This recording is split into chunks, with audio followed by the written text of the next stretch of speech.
Trading in the zone. अध्याय 2। प्रलोभन। कारोबार खतरे का। जनवरी 1994 में मुझे शिकागो में एक ट्रेडिंग सम्मेलन में बोलने के लिए कहा गया, जो फ्यूचर पत्रिका द्वारा प्रायोजित है। ट्रेडिंग के बारे में पुस्तकों के प्रमुख प्रकाशकों में से एक के लिए एक संपादक के बगल में बैठे हुए एक लंच पर मैं हुआ। हम इस बारे में एक जीवंत बातचीत कर रहे थे कि इतने कम लोग ही क्यों ट्रेडिंग में सफल हो पाते हैं, यहाँ तक कि वे लोग जो बहुत पूर्ण निपुण हैं। एक बिंदु पर संपादक ने मुझसे पूछा कि क्या इस घटना के लिए एक संभावित स्पष्टीकरण हो सकता है कि लोग गलत कारणों से ट्रेडिंग कर रहे थे। पहला, आकर्षण। मुझे इस बारे में सोचने के लिए कुछ पल रुकना पड़ा। मैं मानता हूं कि कई विशिष्ट कारण लोगों को ट्रेडिंग करने के लिए प्रेरित करते हैं। एक्शन, उत्साह, एक हीरो बनने की इच्छा, ध्यान किसी को जीतकर खुद को आकर्षित कर सकता है, या जो स्वयं को खोने से आता है, जो अंततः समस्याएं पैदा करता है। ट्रेडर के प्रदर्शन और समग्र सफलता से अलग होना। लेकिन ट्रेडिंग के लिए वास्तविक अंतर्निहित आकर्षण कहीं अधिक मौलिक और सार्वभौमिक है। ट्रेडिंग एक ऐसी गतिविधि है जो व्यक्तिगत अभिव्यक्ति को रचनात्मक अभिव्यक्ति की स्वतंत्रता प्रदान करती है। अभिव्यक्ति की स्वतंत्रता जो हमारे अधिकांश जीवन के लिए हम में से अधिकांश को अस्वीकार कर दिया गया है। बेशक संपादक ने मुझसे पूछा कि मुझे इससे क्या मतलब है। मैंने समझाया कि कारोबारी माहौल में हम लगभग सभी नियम बनाते हैं। इसका मतलब यह है कि हम खुद को व्यक्त करने के लिए कैसे चुनते हैं, इस पर बहुत कम प्रतिबंध या सीमाएं हैं। बेशक कुछ औपचारिकताएं हैं, जैसे कि एक फर्स्ट ट्रेडर बनने के लिए किसी एक्सचेंज का सदस्य बनना या ब्रोकरेज खाता खोलने के लिए न्यूनतम वित्तीय आवश्यकताओं को पूरा करना। अगर आप ऑफ द फ्लो व्यापारी या ट्रेडर हैं, लेकिन अन्यथा एक बार जब आप ट्रेडिंग करने की स्थिति में होते हैं तो संभावनाएं जो आप इसे करने के बारे में जानने के लिए मौजूद हैं वे वस्तुतः असीम हैं। मैं उसे उदाहरण देने के लिए कई साल पहले आयोजित एक सेमिनार में गया। किसी ने गणना की कि यदि आप बॉन्ड, वायदा, ऑप्शन मार्केट और कैश बॉन्ड बाजारों को मिलाते हैं तो 8 बिलियन से अधिक संभावित प्रसार संयोजन होंगे। अब आप बाजार की स्थितियों को कैसे पढ़ते हैं, इसके आधार पर समय के विचारों को जोड़ते हैं और व्यापार के विभिन्न तरीके लगभग असीम हो जाते हैं। संपादक ने एक पल के लिए विराम दिया और पूछा कि लेकिन इस तरह के अप्रशिक्षित वातावरण तक पहुंचने के परिणाम से काफ़ी लगातार असफलता होगी। मैंने उत्तर दिया, क्योंकि असीमित संभावनाओं के साथ युग्मिक असीमित संभावनाएं उन सभी संभावनाओं का लाभ उठाने के लिए व्यक्ति को अद्वितीय और विशेष मनोवैज्ञानिक चुनौतियों के साथ पेश करती है। चुनौतियां जो बहुत कम लोगों से निपटने के लिए ठीक से सुज्जित होती है। यह उस मामले के लिए कोई जागरूकता है जो अगर लोग इसी समस्या को नहीं जानते हैं कि लोग किसी चीज़ पर काबू पाने पर ठीक से काम नहीं कर सकते हैं।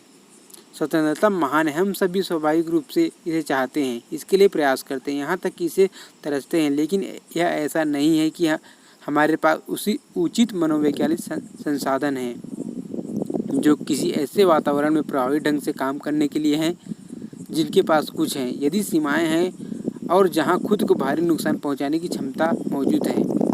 लगभग सभी को अपनी शैक्षणिक पृष्ठभूमि, बुद्धि या अन्य प्रयासों में सफल होने के बावजूद कुछ मानसिक संयोजन को करने की आवश्यकता होती है।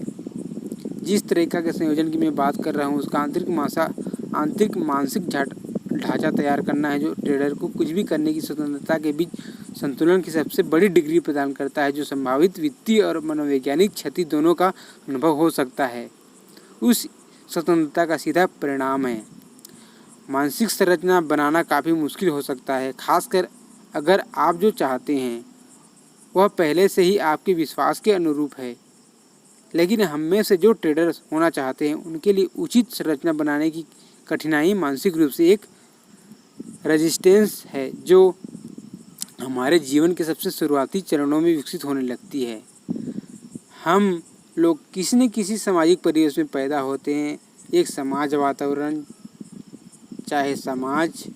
चाहे वह परिवार, शहर, राज्य, देश हो। संरचना के अस्तित्व का अर्थ है सामाजिक संरचना में नियमों, प्रतिबंधों, सीमाओं और विश्वासों का एक सेट शामिल होता है जो व्यवहार का एक कोड बन जाता है, जो उन तरीकों को सीमित करता है जिसमें उस सामाजिक संरचना के भीतर व्यक्ति खुद को व्यक्त नहीं कर सकते हैं या नहीं कर पाते हैं। इसके अलावा सामाजिक संरचना की अधिकांश सीमाएं हमारे जन्म से पहले ही स्थापित हो गई थी।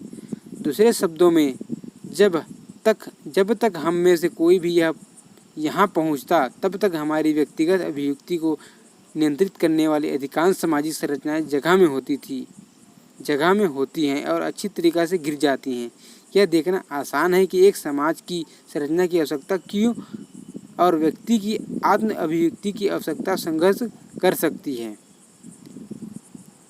प्रत्येक व्यक्ति जो ट्रेडिंग की कला में महारत हासिल करना चाहता है वह इस तरह के मौलिक संघर्ष का सामना करता है। मैं आपको खुद से पूछना चाहता हूँ कि इस ग्रह पर पैदा होने वाले प्रत्येक बच्चे के लिए एक विशेषता व्यक्तिगत अभिव्यक्ति का एक रूप आम है। चाहे वह जिस स्थान, संस्कृति, सामाजिक स्थिति में बच्चा पैदा हुआ हो, उसका जिज्ञासा होता है। हर बच्चा जिज्ञासु होता है। हर बच्चा सीखने के लिए उत्सुक होता है। उन्हें थोड़ी सीखने की मशीन के रूप में वर्णित किया जा सकता है। जिज्ञासा प्रकृति पर विचार करें। अपने सबसे मौलिक स्तर पर यह ताकत है।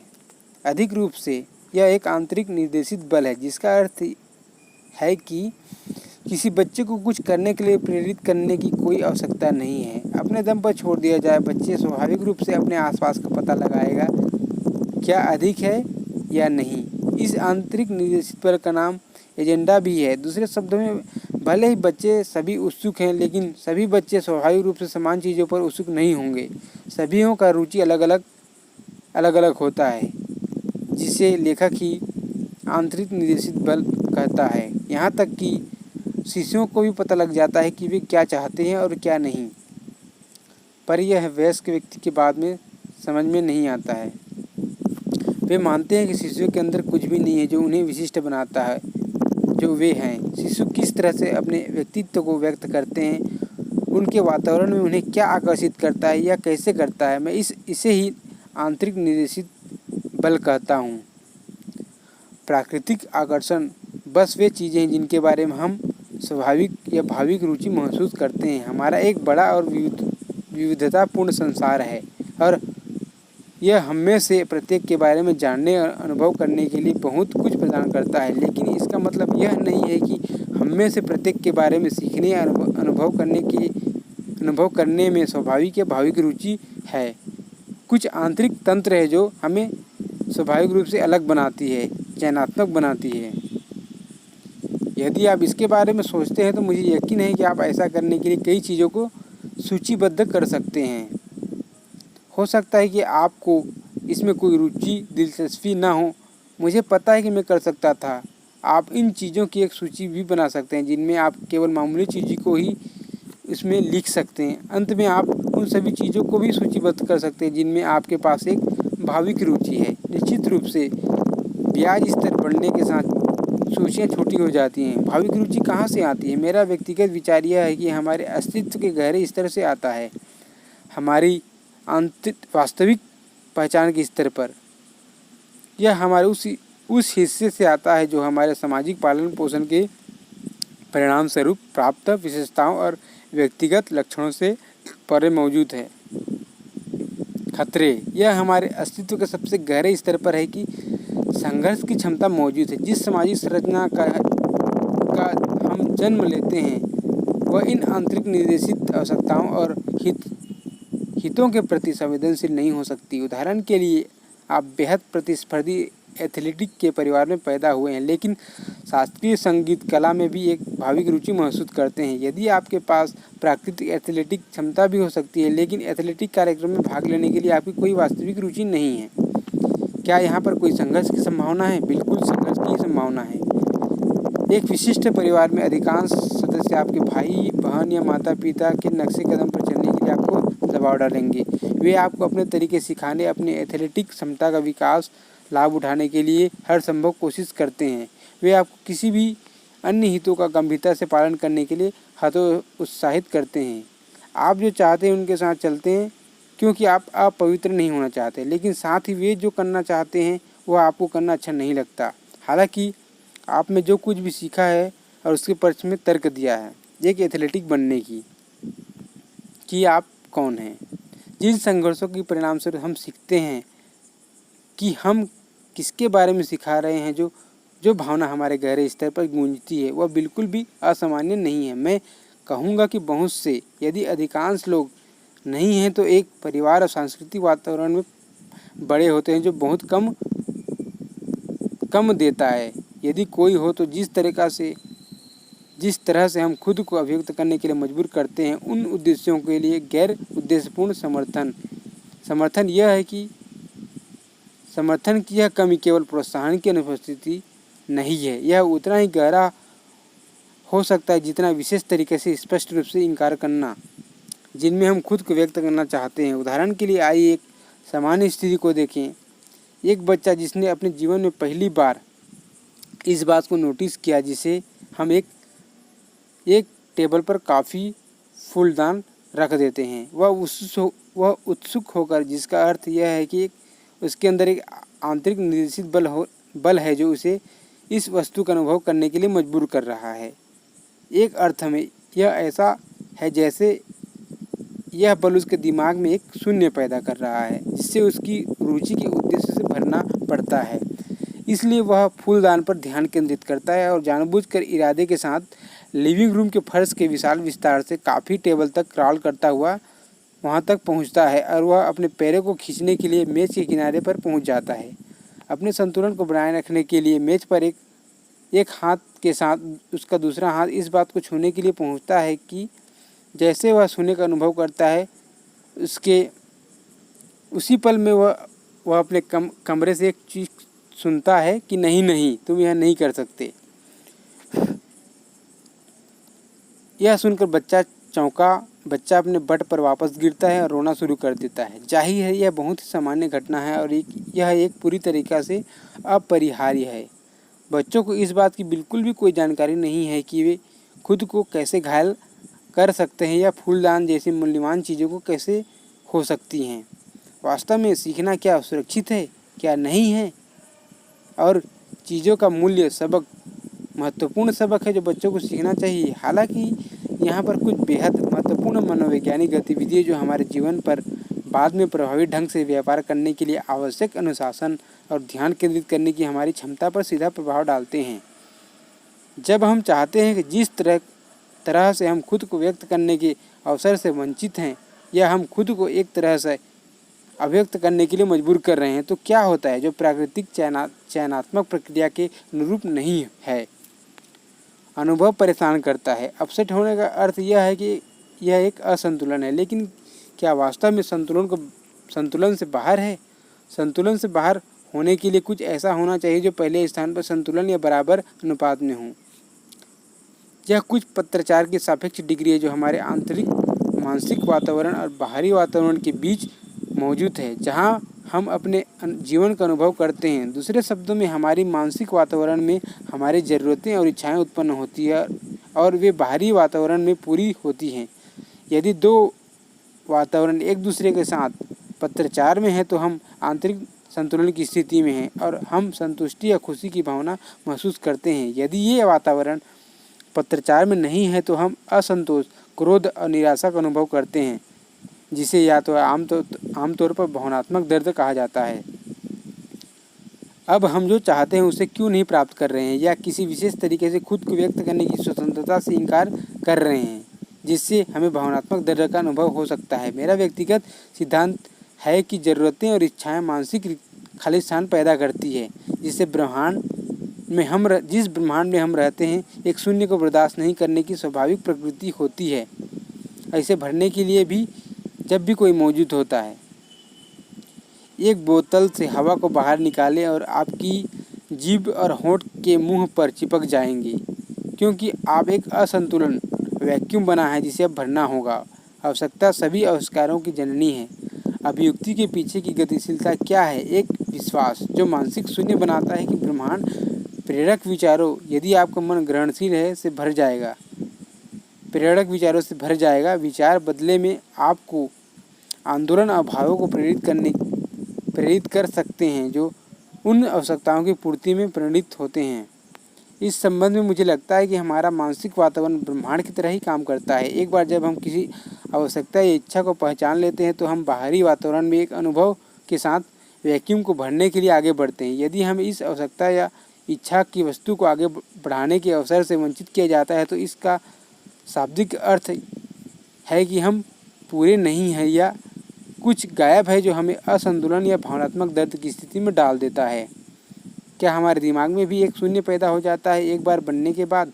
एक बच्चे से एक खिलौना दूर ले लो जो इसके साथ कभी खेल को ख़त्म नहीं करना चाहता, भले ही ऐसा करने में आपको कितना ही बुरा क्यों न लगे, पर यह प्रक्रिया सार्वभौमिक भावनात्मक दर्द ही होगा।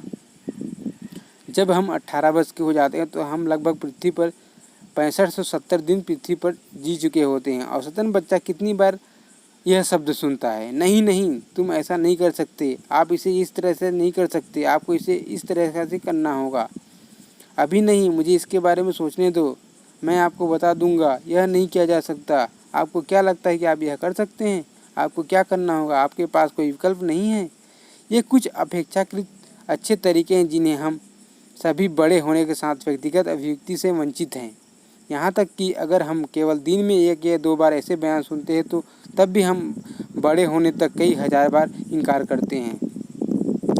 मैं अनुभव की इन ज़मीनों को सीखने के लिए इनकार किए हुए आवेगों को बुलाता हूँ। प्राकृतिक चयन प्रक्रिया से हमारी पहचान के गहरे हिस्से से उत्पन्न होने वाले आवेग, इन सभी आवेगों का क्या होता है जिन्हें अस्वीकार कर दिया जाता है और अधूरा छोड़ दिया जाता है? क्या वे बस चले जाते हैं? अगर वे किसी तरीक़ा से मेल मिलाप कर सकते हैं? यदि हम कुछ करते हैं या कोई और कुछ करता है तो हमारे मानसिक वातावरण को वापस संतुलन में लाने के लिए क्या हमारे मानसिक वातावरण को कुछ वापस संतुलन में लाया जा सकता है? इसका कई तकनीकें हैं। सबसे स्वाभाविक, एक विशेष रूप से एक बच्चे के लिए रोना, इसे नकारे नहीं, रोना एक अच्छी तरीका है जो हमारे मानसिक दर्द को भूलने के लिए बढ़ावा देता है। अधूरे आवेगों को समेटने के लिए रोना एक प्राकृतिक तंत्र है।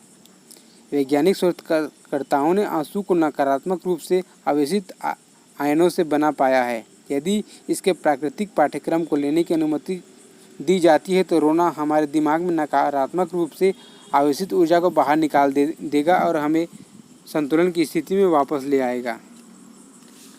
समस्या यह है कि ज़्यादातर समय घटनाओं को उनके प्राकृतिक पाठ्यक्रम को लेने की अनुमति नहीं है और इनकार किए गए आवेगों को कभी भी मेल नहीं किया जा सकता, कम से कम जबकि हम अभी भी बच्चे नहीं हैं। ऐसे कई कारण हैं कि वयस्क लोग इसे पसंद नहीं करते।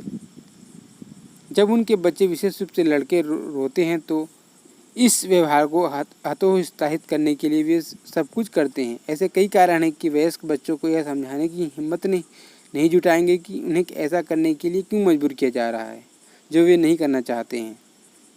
यदि वयस्क प्रयास करते हैं तो कोई भी आश्वासन नहीं है कि वे असंतुलन को समेटने के लिए पर्याप्त प्रभावी होंगे। इन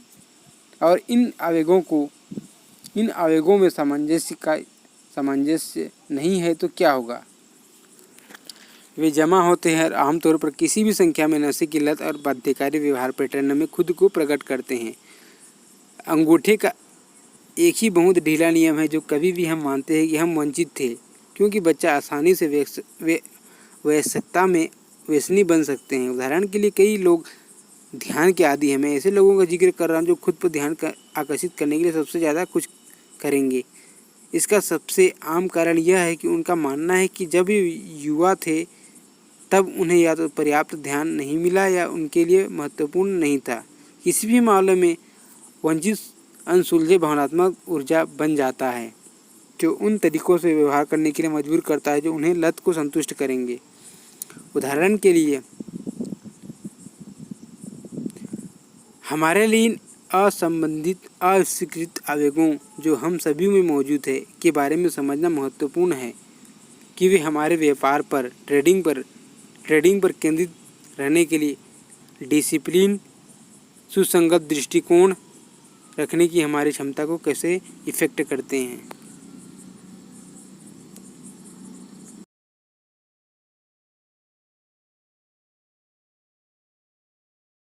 सुरक्षा। व्यावसायिक वातावरण में प्रभावी ढंग से काम करने के लिए हमें अपने व्यवहार को निर्देशित करने के लिए नियमों और सीमाओं की आवश्यकता होती है। यह ट्रेडिंग का एक सरल तथ्य है कि संभावित अपने आप को भारी नुकसान पहुंचाता है, क्षति जो कि हमारे विचार के अनुपात से बाहर हो सकती है। कई प्रकार के ट्रेड हैं जिनमें नुकसान का जोखिम असीमित है।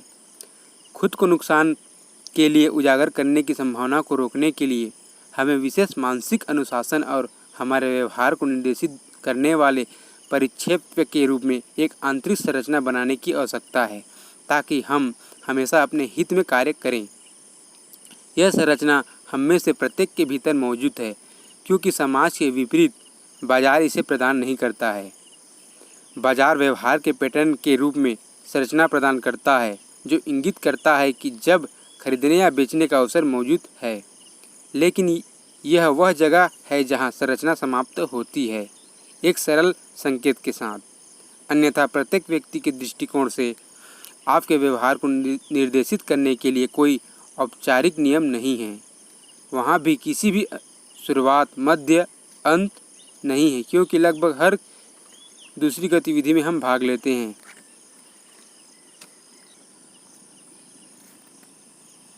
यह गहन मनोवैज्ञानिक प्रभाव के साथ एक अत्यंत महत्वपूर्ण अंतर है। बाजार एक धारा की तरह है जो निरंतर गति में है।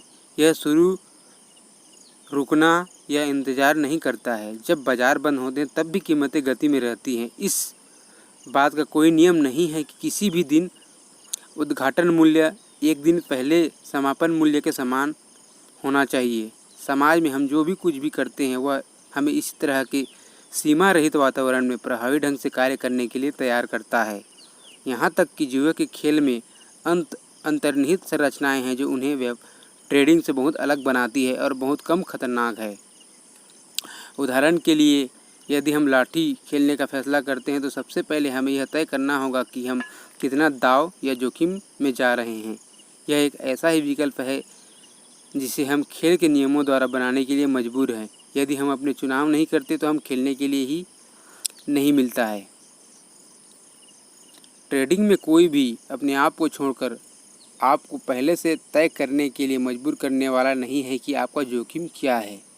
वास्तव में हमारे पास जो कुछ भी है वह एक असीमित वातावरण है जहां वस्तुतः किसी भी क्षण कुछ भी हो सकता है और केवल संगत विजेता ही किसी ट्रेडिंग में लगाने से पहले अपने जोखिम को परिभाषित करते हैं।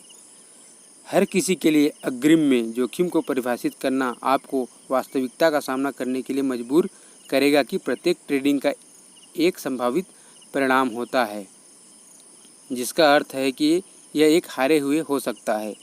लगातार हारने वाले वास्तविकता को स्वीकार करने से बचने के लिए लगभग कुछ भी करते हैं,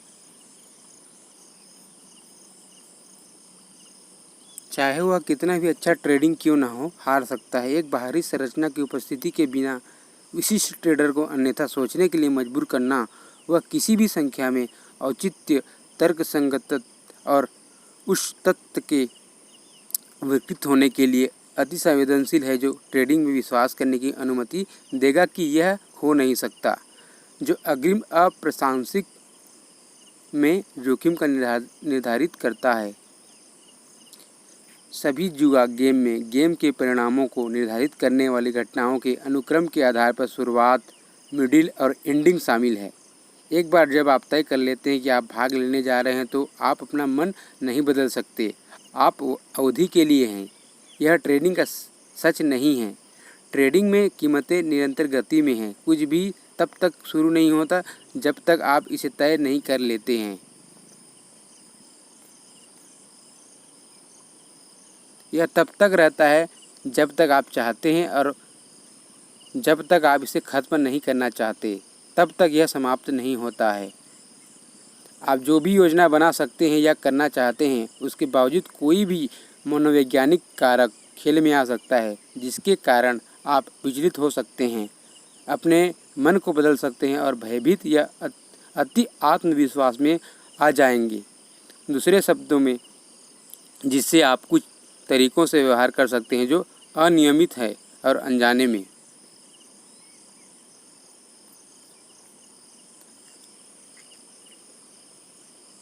क्योंकि जुए के खेल का एक औपचारिक अंत होता है, वे प्रतिभागी को एक सक्रिय हारने के लिए मजबूर करते हैं। यदि आप एक खोने की लकीर पर हैं तो आप ऐसा करने के लिए एक सचेत निर्णय लेने के बिना हार नहीं सकते।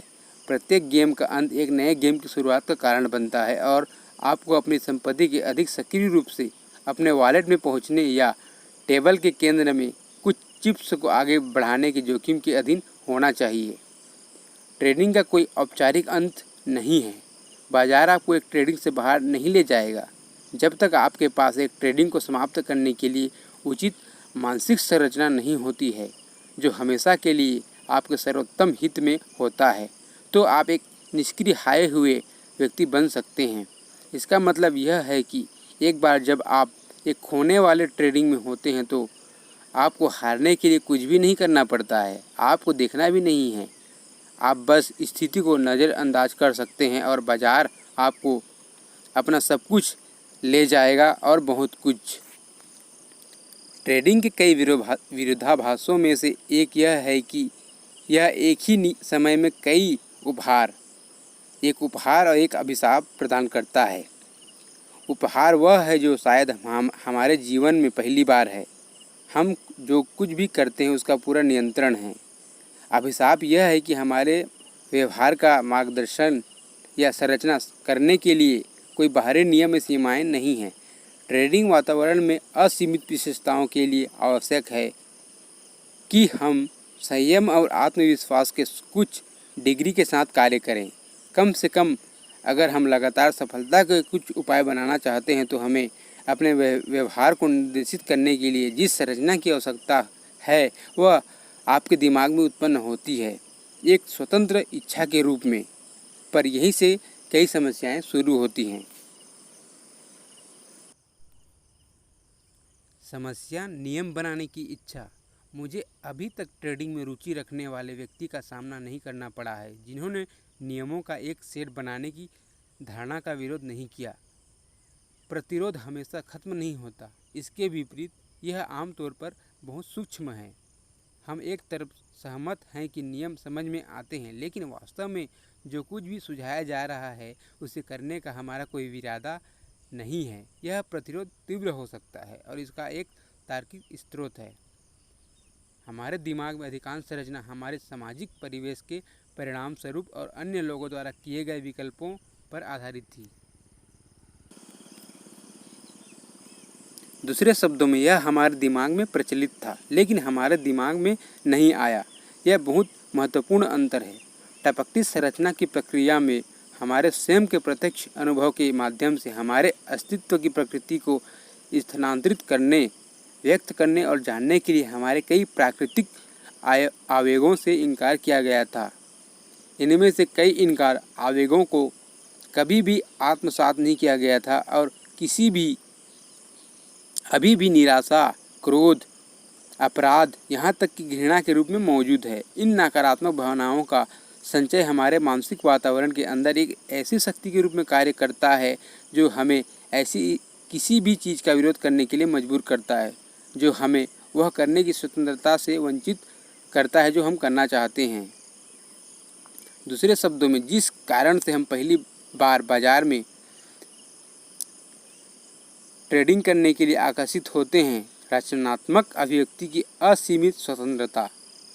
एक ही कारण है कि हम नियमों और सीमाओं के प्रकार बनाने के लिए एक प्राकृतिक प्रतिरोध महसूस करते हैं जो हमारे व्यवहार को उचित रूप से निर्देशित कर सकते हैं। यह एक ऐसा है जैसे हमने एक स्वप्न लोक पाया है जिसमें पूर्ण स्वतंत्रता है और फिर कोई व्यक्ति हमें कंधे पर रखता है और कहता है, अरे आपको नियम बनाने होंगे और केवल यही नहीं, आपको अनुशासन का पालन करना होगा। उन्हें सही अर्थों में नियमों की आवश्यकता हो सकती है, लेकिन इन नियमों को बनाने के लिए प्रेरणा उत्पन्न करना मुश्किल हो सकता है।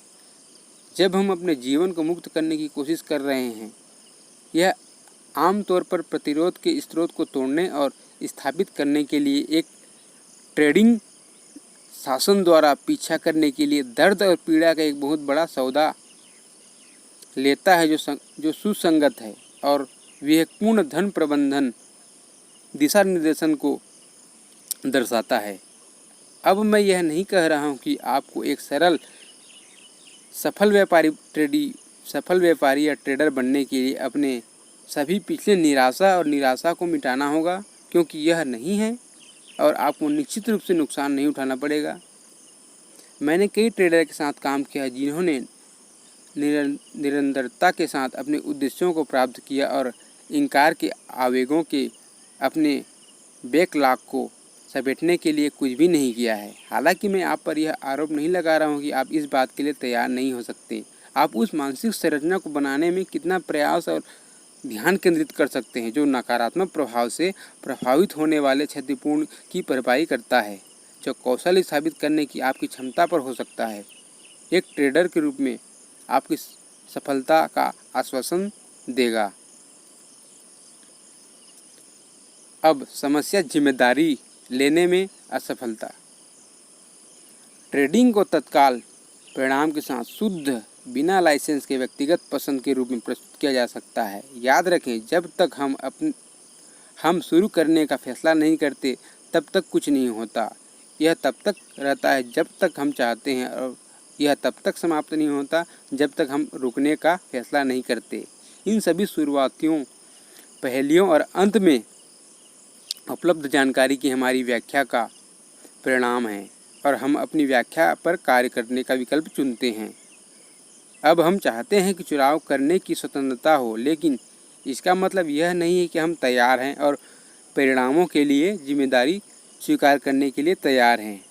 ट्रेडर जो अपने व्याख्याओं और कार्यों के परिणामों के लिए जिम्मेदारी स्वीकार करने के लिए तैयार नहीं हैं, वे खुद को एक दुविधा में पाएंगे और ऐसी गतिविधियों में कैसे भाग लेता है जो पूरी तरह से पसंद की स्वतंत्रता की अनुमति देता है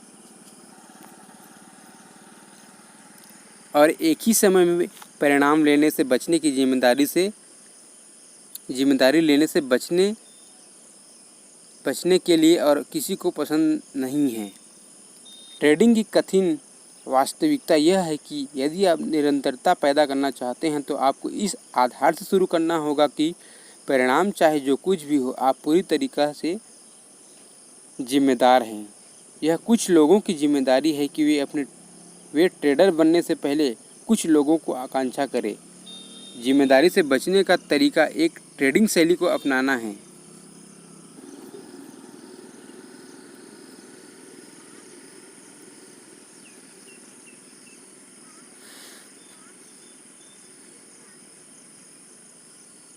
जो सभी इरादों और उद्देश्यों के लिए है।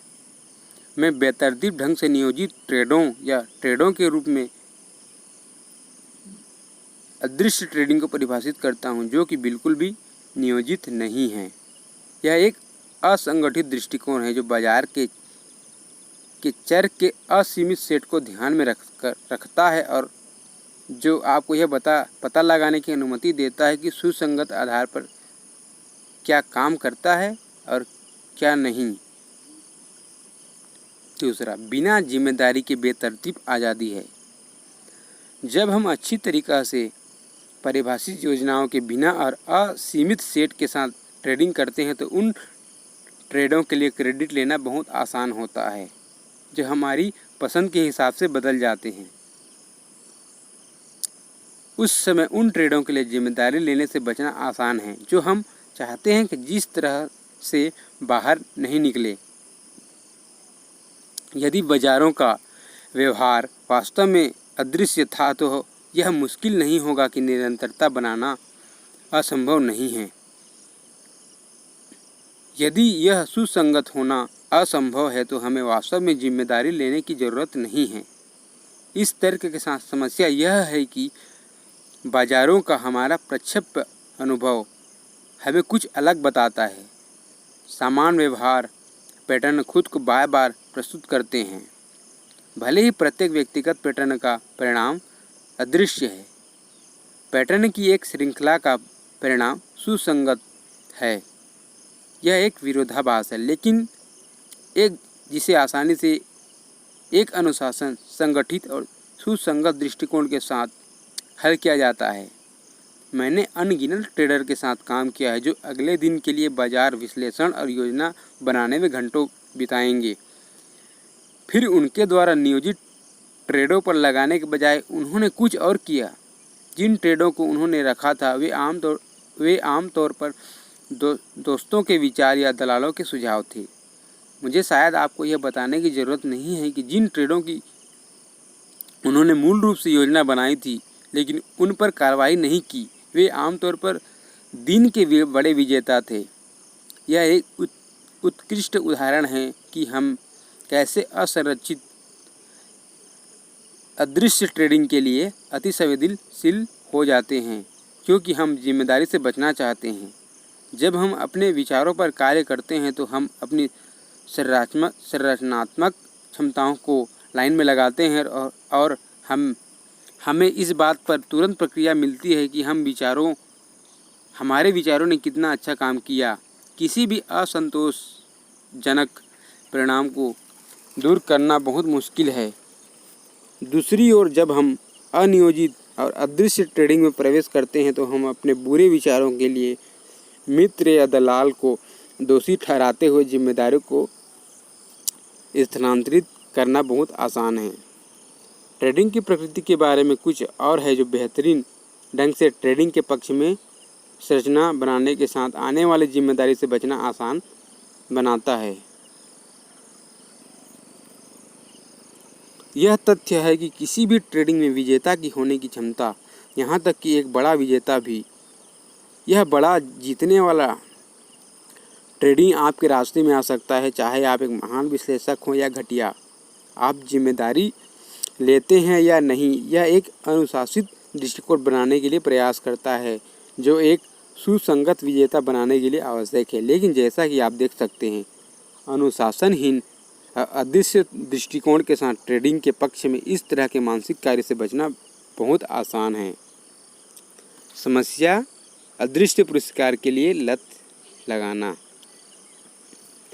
बंदरों पर अदृश्य पुरस्कार के मनोवैज्ञानिक प्रभाव पर कई प्रकार के अध्ययन किए गए हैं। उदाहरण के लिए, यदि आप एक बंदर को एक कार्य करना सिखाते हैं और हर बार कार्य करने के लिए उसे पुरस्कृत करते हैं तो बंदर तेजी से प्रयासों के साथ एक विशिष्ट परिणाम को जोड़ना सीखता है। यदि आप इसे कार्य करने के लिए पुरस्कृत करना बंद कर देते हैं तो बहुत कम समय के भीतर बंदर बस कार्य करना बंद कर देगा।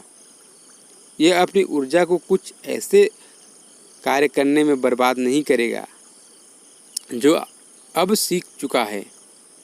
इसके लिए पुरस्कृत नहीं किया जाएगा। हालांकि यदि आप एक सुसंगत विजेता के बजाय विशुद्ध रूप से अदृश्य अनुसूची पर शुरू करते हैं तो इनाम से काट दिए जाने की बंदर की प्रक्रिया बहुत अलग है। जब आप इनाम की पेशकश करना बंद कर देते हैं तो कोई रास्ता नहीं है कि बंदर को पता चल सकता है कि यह उस कार्य को करने के लिए फिर से पुरस्कृत नहीं किया जाएगा। हर बार जब यह अतीत में पुरस्कृत किया गया था तो यह पुरस्कार का एक आश्चर्य के रूप में आया। परिणाम स्वरूप बंदर के दृष्टिकोण से कार्य करने का कोई कारण नहीं था। बंदर कार्य को करने के लिए पुरस्कृत किए बिना भी करता रहता, कुछ अनिश्चित काल तक। मुझे यकीन है कि हम अदृश्य पुरस्कारों के आदी होने के लिए अति संवेदनशील क्यों हैं। अगर मुझे अनुमान लगाना था तो मैं कहूँगा कि इसका यूफोरिया उत्प्रेरण रसायनों के साथ कुछ करना है जो हमारे दिमाग में जारी होते हैं जब तक हम एक अप्रत्याशित सुखद आश्चर्य का अनुभव करते हैं। यदि कोई इनाम अदृश्य है तो हमें यह सुनिश्चित करने के लिए कि कभी नहीं जानते हैं कि क्या और कब इसे प्राप्त कर सकते हैं। इसके लिए आश्चर्य की अशुद्ध भावना का अनुभव करने की उम्मीद में ऊर्जा और संसाधनों का विस्तार करना मुश्किल नहीं है।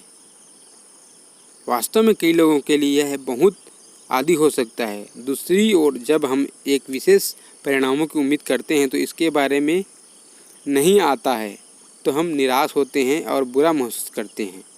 यदि हम इसे फिर से करते हैं और समान निराशाजनक परिणाम प्राप्त करते हैं तो यह संभावना नहीं है कि हम कुछ ऐसा करते रहेंगे जिससे हमें पता चल सके कि इससे हमारी भावनात्मक पीड़ा उत्पन्न होती है। किसी भी लत के साथ समस्या यह है कि यह हमें नासमझी की स्थिति में छोड़ देती है।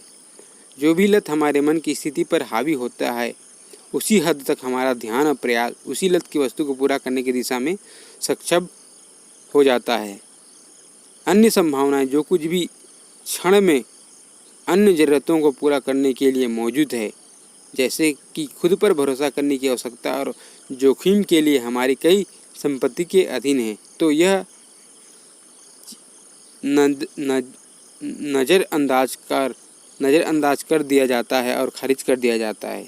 हम व्यसन को संतुष्ट करने के बजाय किसी अन्य तरीके से कार्य करने की शक्तिहीन महसूस करते हैं। अदृश्य पुरस्कारों की लत ट्रेडरों के लिए विशेष रूप से परेशानी है, क्योंकि यह उस प्रकार की मानसिक संरचना बनाने के प्रतिरोध का एक स्रोत है जो स्थिरता पैदा करता है।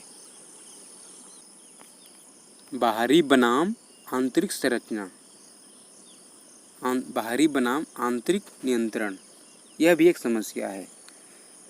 हमारी परिवेश में हमें एक सामाजिक वातावरण में कार्य करने के लिए प्रेरित किया है, जिसका अर्थ यह है कि हम अपनी आवश्यकताओं, इच्छाओं को पूरा करने के लिए कुछ विशेष प्रकार की रणनीतियों का अधिग्रहण किया है जो सामाजिक संपर्क की ओर अग्रसर है।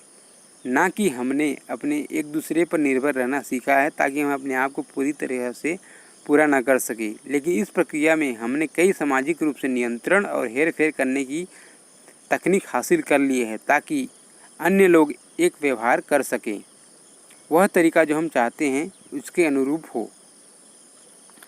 बाजार एक सामाजिक प्रयास की तरह लग सकता है क्योंकि इसमें बहुत सारे लोग शामिल हैं, लेकिन वे नहीं हैं। अगर आज के आधुनिक समाज में हमने बुनियादी ज़रूरतों को पूरा करने के लिए एक दूसरे पर निर्भर रहना सीख लिया है, बाजार का माहौल को एक मनोवैज्ञानिक जंगल के रूप में माना जा सकता है, जहां यह वास्तव में प्रत्येक पुरुष या महिला अपने लिए या खुद के लिए न केवल हमारे लिए कुछ भी करने के लिए बाजार पर निर्भर हो सकते हैं, लेकिन यह बहुत मुश्किल है, अगर असंभव नहीं है, तो बाजार में किसी भी चीज़ को हेरफेर या नियंत्रण करना।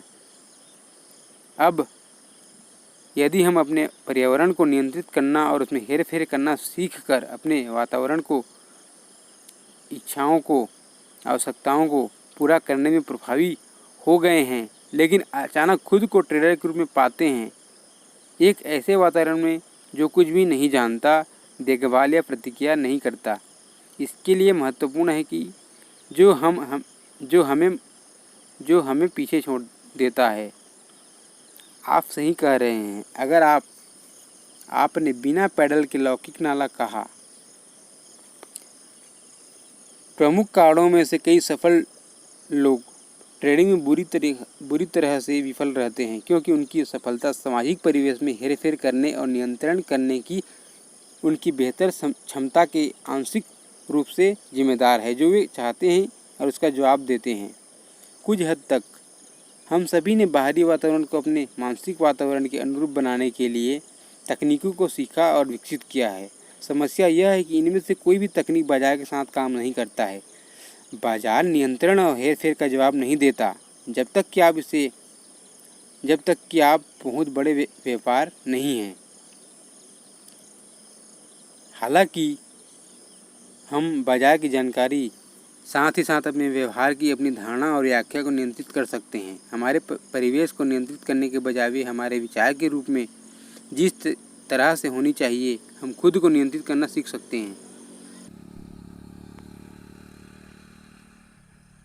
हमारे परिवेश को नियंत्रित करने के बजाय वे हमारे विचार के अनुरूप हैं। जिस तरह से चीज़ें होना चाहिए, हम खुद को नियंत्रित करना सीख सकते हैं जब तक हम सबसे अधिक संभव परिप्रेक्ष्य से जानकारी प्राप्त कर सकते हैं और हमारे मानसिक वातावरण को संरचना कर सकते हैं, ताकि हम हमेशा एक ऐसे तरीके से व्यवहार करें जो हमारे सर्वोत्तम हित में हो।